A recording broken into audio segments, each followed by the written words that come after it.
But अभी वहाँ पर भी जलपाईगुड़ी में भी इतना भारी मतदान हुआ, हिंदुओं ने इतना एक साथ वोट किया कि जलपाईगुड़ी भी 7-0 ही दिख रहा है। जो राजगंज और माल जहाँ पर थोड़ा सा मार्जिन टीएमसी के फेवर में ओपिनियन में था, एग्जिट पोल के बाद वो हिसाब पूरा उल्टा गया, जलपाईगुड़ी भी 7-0 ही होने जा रहा है। तो मैं जलपाईगुड़ी की बात कर लेती हूँ सज्जन जी। 2024 का तो ट्रेंड ये बता रहा है कि ये बीजेपी की तरफ इंक्लाइन होने लगा यहाँ का मतदाता यहाँ पे, क्योंकि यहाँ पे भगवा कलर दिखाई दे रहा है। जी देखिए, ये जो 4 जिले हैं, दार्जिलिंग, जलपाईगुड़ी, अलीपुरद्वार और कूच बिहार, तो कूच बिहार में जो 2 सीटों की बात हुई, 2-3 की छोड़ते हैं, तो यहाँ पे लगभग बीजेपी की तरफ से सेंटिमेंट आज नहीं, बहुत पहले से। दार्जिलिंग लोकसभा की सीट आप याद कीजिए, जब अटल जी थे उस समय से बीजेपी जीतती थी, तो वो एक सेंटिमेंट भी है। वहाँ की डेमोग्राफी बड़ी मिक्स्ड है, वहाँ पे गोरखा भी हैं दार्जिलिंग की तरफ, उसके अलावा जो हिंदी भाषी हैं, बिजनेस कम्युनिटी के बहुत सारे लोग हैं, बंगाली हैं, जो साउथ बंगाल से अलग उनकी साइकोलॉजी, और बीजेपी और संघ का वहाँ पे काम भी रहा है उत्तर बंगाल में।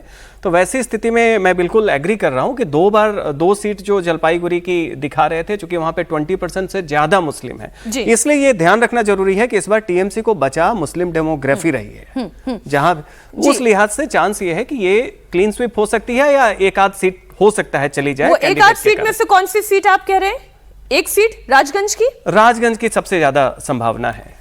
सर मैं भी बिल्कुल सहमत हूँ कि राजगंज की सीट पे टीएमसी की थोड़ा बहुत टक्कर है, पर वो भी 50-50 है और बाकी सारे सीटों पे भाजपा की जीत होगी। मतलब आप कह रहे हैं कि वो 6-1 भी हो सकता है मनोज जी? टक्कर है, लेकिन जो एज मिल रहा है उसमें बीजेपी को मिल रहा है। एज बीजेपी को है राजगंज में। हाँ, राजगंज में होता क्या कि सर्वे में देखा जाता है कि किसको एज आ रहा है, किस पार्टी को एज आ रहा है। टाइट फाइट होने के बाद भी एज बीजेपी को दिख रहा है। ठीक है, अगली बात कर लेते हैं कालिम्पोंग की और दार्जिलिंग की, क्योंकि दोनों छोटे जिले हैं, इसलिए एक साथ इन दोनों को सम्मिलित करते हुए डेटा आपके सामने रख रही हूं। अब यहाँ पे तो सब भगवा ही भगवा दिखाई दे रहा है। कालिम्पोंग की आप बात करें, दार्जिलिंग, कुर्सियांग, मातीगाड़ा, नक्सलबाड़ी, सिलीगुड़ी और इसके अलावा फानसिडेवा, ये वो सीटें हैं जहां पर पिछली बार भी बीजेपी ने जीत दर्ज की, इस बार भी बीजेपी जीत दर्ज कर सकती है। यहां पे मुझे नहीं लगता कि किसी में भी 2 राय होगी। घोष आपसे शुरू करते हुए, सारे सीटें भाजपा जीतेगी।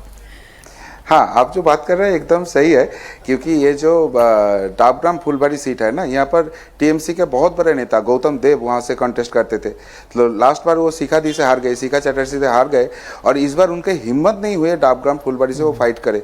वो चले गए सिलीगुड़ी लड़ने के लिए, लेकिन वहाँ पर भी शंकर घोष जी है, तो वहाँ पर भी उसका नहीं होगा। ये जो 6 सीट्स है कालिम्पोंग, जो 2021 में GJM गोरखा जनमुक्ति मोर्चा का जो फ्रैगमेंट टीएमसी के साथ था, उनके पास गए थे, बट वो इलेक्शन छोड़ के बाकी 2019 पकड़ लीजिए, 24 पकड़ लीजिए, सारे जगह में कि वहाँ पर बीजेपी का ही लीड है। और SIR के बाद जो भी डेटा क्लीन अप हुआ है उसमें तो मार्जिन और भी बढ़ते हुए दिख रहा था। एक ही यहाँ पर टेंशन का बात था कि गोरखा वोट जो है वो वोट फिसल ना जाए, क्योंकि उन लोगों का नाम थोड़ा बहुत SIR में निकल गया। बट जब अमित शाह जी ने आया और ये बोल दिया कि भाई इलेक्शन हो जाने दो, आप एक लोग भी जो इंडियन हो उसका नाम वोटर लिस्ट से नहीं निकलेंगे, तो उसके बाद दार्जिलिंग और कालिम्पोंग का जो 6 सीट्स है वो डन एंड डस्टेड। वहाँ पर आंख बंद करके कोई भी जीत सकता है, उसमें भाजपा के अलावा तो सर डन एंड डस्टेड है, तो इसे यहाँ स्टूडियो में भी डन एंड डस्टेड कर देती हूँ, क्योंकि ये वो क्षेत्र है जिससे लेकर ना सज्जन जी, ना दत्ता जी और ना मनोज जी को कोई 2 राय होगी। आगे नॉर्थ दिनाजपुर की बात कर लेते हैं। नॉर्थ दिनाजपुर की 9 विधानसभा सीटों पर बात करें तो 2021 विधानसभा चुनाव में यहां पर टीएमसी हावी रही थी। टीएमसी ने 9 में से 7 सीटों पर जीत दर्ज की थी, 2 सीटें बीजेपी के पास गई थी, लेकिन जब 2024 में लोकसभा का चुनाव हुआ तब यहां पर बीजेपी ने टीएमसी को अच्छी टक्कर दी और मुकाबला बराबरी पर लाकर रख दिया। 4-4 का आप ये जो आंकड़ा देख रहे हैं। अब इसके अंतर्गत आने वाली चोपड़ा, इस्लामपुर, गोलपाखर, चाकुलिया, करदिघी, हेमताबाद, कालियागंज, रायगंज और इसके अलावा इटाहार। तो मनोज जी, सवाल यह है कि मुकाबला इस बार भी वो 4-4 की बराबरी का है। इन 9 सीटों पर 7 सीटें पहले टीएमसी, इस बार आप क्या प्रेडिक्ट कर रहे हैं?